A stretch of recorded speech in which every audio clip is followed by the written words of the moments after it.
Bismillahirrahmanirrahim. Assalamu alaikum all. I am Arbas Khan, and today I am presenting the topic COVID-19.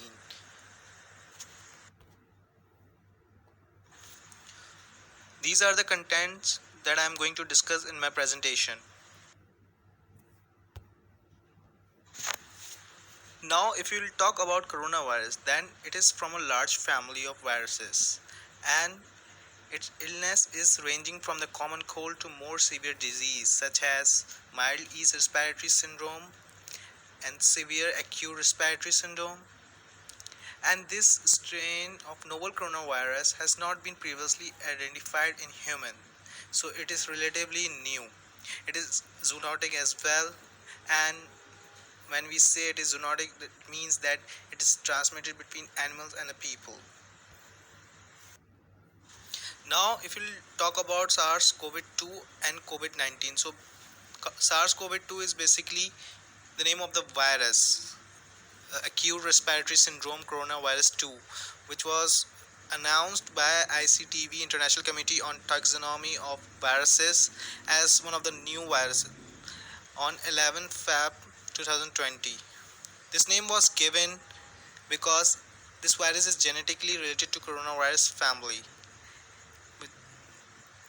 Now, if we talk about COVID-19, then it is the name of this new disease, and it was also announced on 11 Feb 2020. Now we will talk about the clinical features. So the incubation period for this virus is 1 to 27 days. Recovery time from COVID-19 is 3 weeks to 6 weeks, and the symptoms involved is fever, cough, fatigue, shortness of breath. And the less common reported respiratory symptoms include sore throat, headache, cough with sputum production. Now, this is the chart which shows the comparison of COVID-19 to other common conditions like common cold, flu, allergies. So, we have different symptoms like fever, dry cough, shortness of breath, sore throat, diarrhea. So, if we'll take headache as a symptom, then in COVID-19 sometimes it's present and sometimes not. In common cold, it is rare. When it comes to flu, then it is common in flu. In allergies, sometimes there is headaches and sometimes not. If we talk about fatigue, then in COVID-19 sometimes it is present and sometimes not. Flu, it is common. In allergies, sometimes not. Shortness of breath, again common in COVID, but it's absent in common cold, and similarly in flu it is absent, but in allergies it is common. Now, if we'll talk about the diagnosis, then for diagnosis, we can have the travel history to the countries where there is a prevalence of this coronavirus, like we'll talk China. Again, complete blood count, leukopenia, which is seen in 30 to 45% of the patient, lymphocytopenia in 85% of the patient, chest X-ray, which is 60% sensitive, PCR test, which is again 30 to 70% sensitive, chest CT scan, IgM, IgG combo test for COVID-19. So these are few things through which we can diagnose the coronavirus. Now in this slide you can see the chest X-ray and the CT scan, and in both the chest X-ray and the CT scan we can see ground glass opacities, which is a surrogate marker in the diagnosis of COVID-19. Now, if you'll talk about specimen collection, then combined nasopharyngeal and oropharyngeal swab is taken. If person is found to be positive, then repeat the test every 3 days till the person is found to be negative. If the person is found to be negative, then you can repeat the second test after 24 hours. And if you obtain 2 consecutive negative negative report, then isolation can be discontinued, and usually lower respiratory specimen are preferred. Now the classification. So the symptoms are classified or categorized into three: mild cases, severe cases, and critical cases. If we'll talk about the mild cases, then they are in the majority, 81%, and these include all the patients without pneumonia or cases of mild pneumonia. If we talk about the severe cases, then this includes those patients who suffered from shortness of breath, respiratory frequency greater than 30 per minute, blood oxygen saturation less than 93%, and lung infiltrates greater than 50% within 24 to 48 hours. If we'll talk about the critical cases, these include patients who suffer from respiratory failure, septic shock, multiple organ dysfunction, or failure.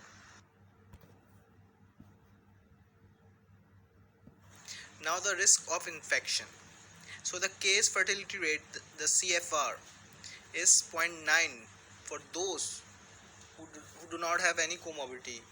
But if a person is having a comorbidity or a underlying health condition, then the CFR is 10%. It should also be noted down that myocarditis has also been reported in patients with COVID-19, which is caused by this virus. So physicians should pay attention not only to the symptoms of respiratory dysfunction but also to the symptoms of cardiac injury. The management. As we know that there is no as such treatment available for COVID-19 which is approved by FDA. So in clinical management, it includes prompt implementation of recommended and infection prevention and control measures and supportive management of complication, including advanced organ support if indicated. The treatment. As we know that there is no as such specific treatment for the COVID-19, but few drugs have shown activity against this virus. So for mild cases, we have antihistamine, analgesics. For moderate cases, we have oseltamivir 150 mg BID for 5 days, chloroquine 500 mg BID for 14 days. Severe cases, we have Calitra, chloroquine. For critical cases, we have again Calitra, chloroquine for 14 days. And there is also investigation going on the use of remdesivir, tocilizumab. Now, if you'll talk about the prevention, then people can catch COVID-19 from others who have this virus. So this is why we practice the social distancing, and it is ideal to maintain the distance of 1 meter 3 feet away from a person who is sick. In the prevention, it is also recommended to wash your hand frequently, as the virus can only live on the hands for 5 to 10 minutes. But as we know that a lot can happen during this time, that means you can rub your eyes or pick your nose at that time, and thus the virus can enter in your body. So obviously you have to wash your hand continuously, proper washing of the clothes, because detergent can kill the virus as well. So these are some things which you have to see in order to prevent yourself from this virus. Now, this slide basically reflects the incorrect information that we have on coronavirus on social media, especially. For example, there's information on the social media, that the new coronavirus does not show sign or symptoms for many days, but it is quite incorrect, because the incubation period for this virus is 1 to 14 days, and usually on the fifth day, the patient start seeing or observing the symptoms. Similarly, there's a misinformation that if you hold your breath for 10 seconds and if you sneeze, that is the confirmation of coronavirus infection. And this statement is quite absurd and incorrect.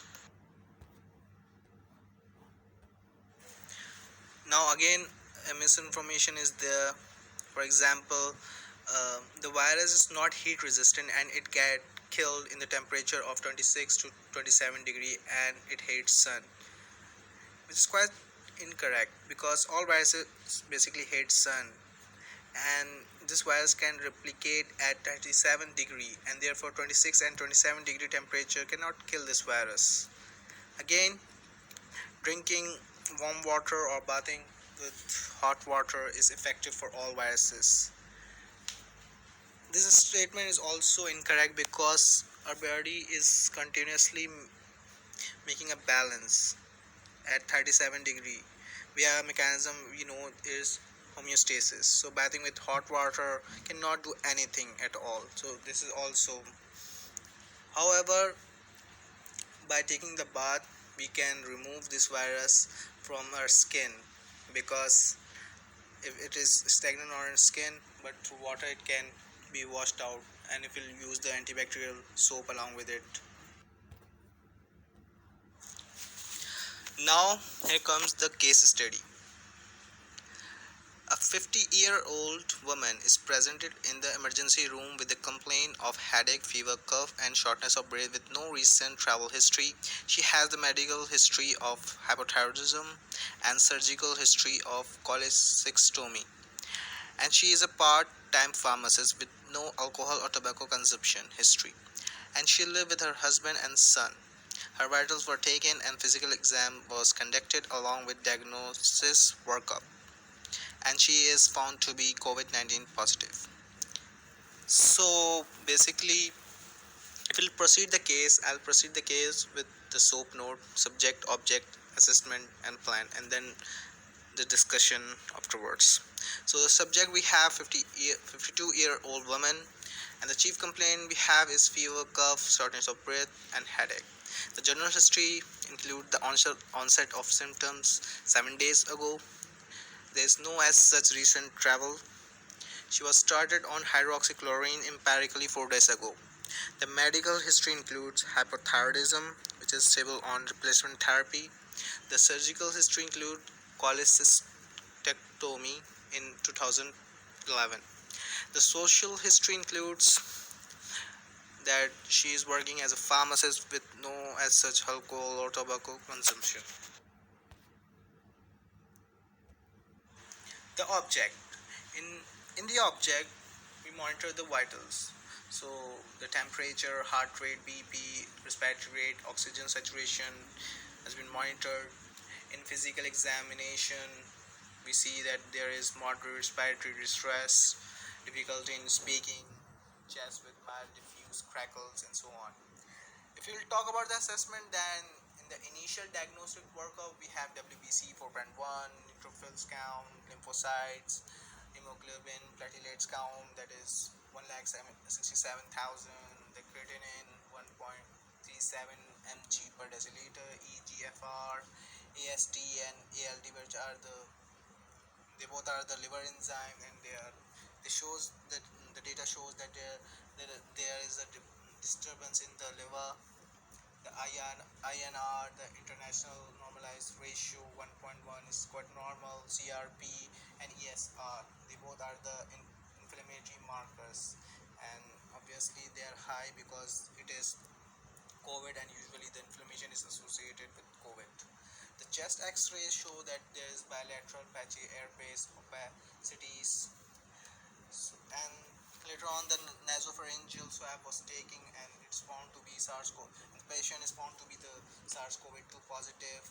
So in the assessment we confirm that this is the case of COVID-19, and the patient has been kept in isolation immediately. The liver enzymes are also disturbed. Now the plan. In the initial clinical course, patient is immediately isolated and oxygen saturation is increased to 95%. In the initial treatment, supplemental oxygen was slowly titrated up, and hydroxychloroquine and azithromycin is started for 5 days. And future additional treatment options and clinical for the clinical trials, we have some antiviral like remdesivir, which is a nucleotide analog. In the category of immune modulation, we have interleukin 6 inhibitor tocilizumab, which is again a monoclonal antibodies, and the high dose steroids, which are corticosteroids.